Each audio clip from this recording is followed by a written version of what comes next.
Get ready. 10 seconds. 5 seconds. Start. Mr. Chairman, sir, I rise to support this bill to the extent it goes and to press my definite view that the scope of the bill requires to be widened. Being a new member, naturally, I have a sense of hesitancy in speaking on a subject like this.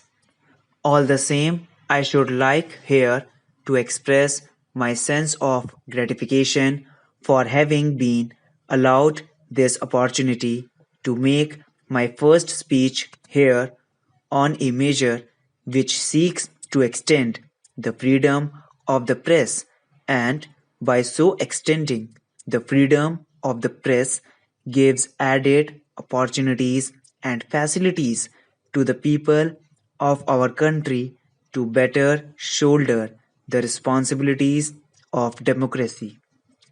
I do not propose to dwell at length on the legal and judicial aspects of this question. I am not a lawyer, not even a bad lawyer.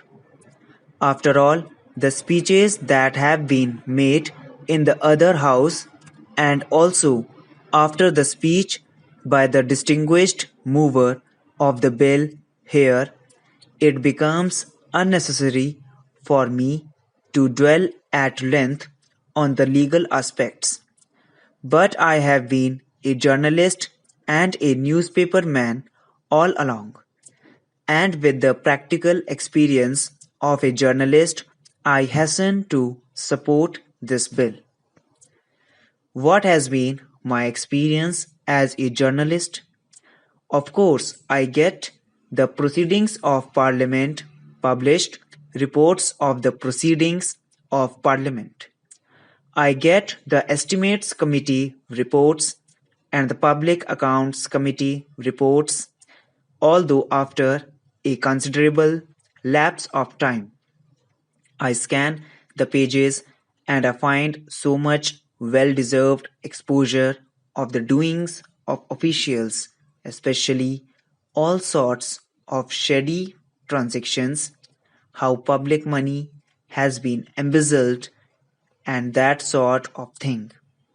As a Democrat, as a journalist, I feel that this is the material which I must pass on to the readers, to the common people of the country, so that they can understand really how the affairs are being managed in this country, so that I can help to sharpen their sense of vigilance and so that they can be better custodians of their own rights.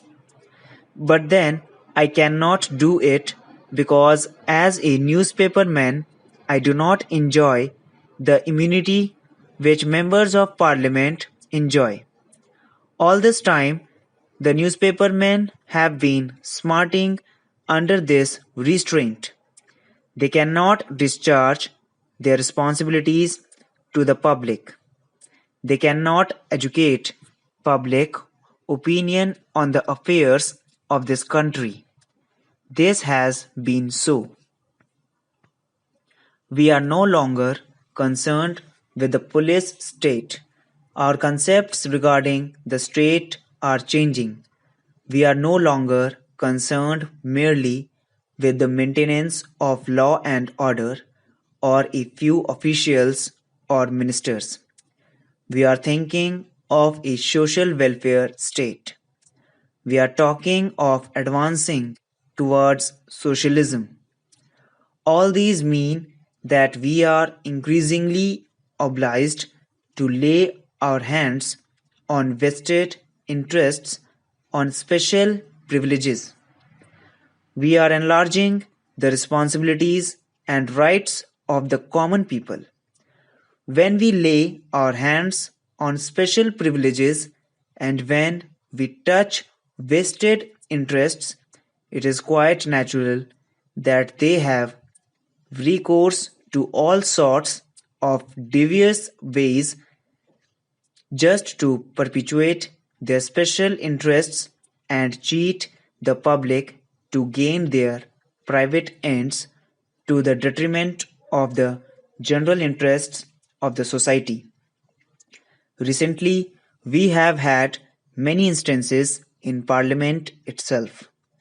When the Companies Bill came up for consideration, when we had the affairs of the insurance magnates, when efforts were being made to have better control in the public interest of these corporations, institutions, etc., when we were thinking of enlarging the public sector, naturally we found vested interests resorting to all sorts of shady transactions and devious methods.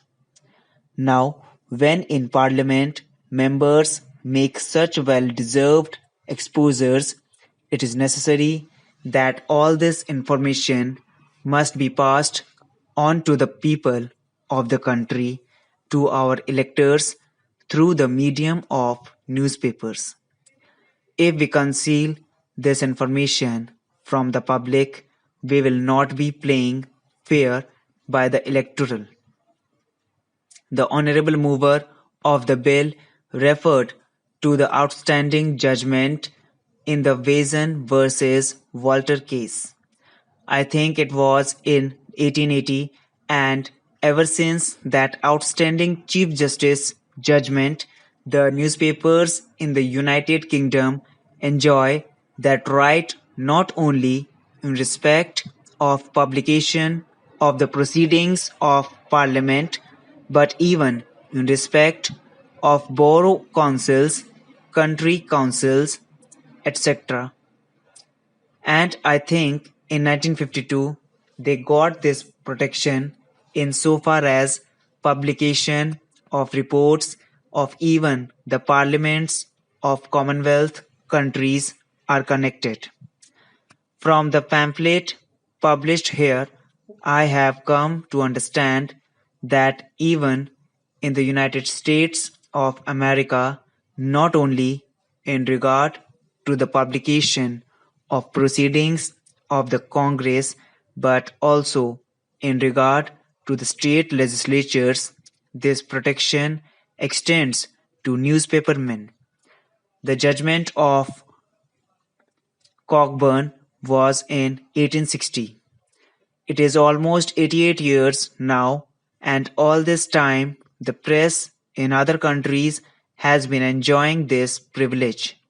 Now, if you pass this bill at this stage, as honorable members have remarked elsewhere, it does not come a day too soon.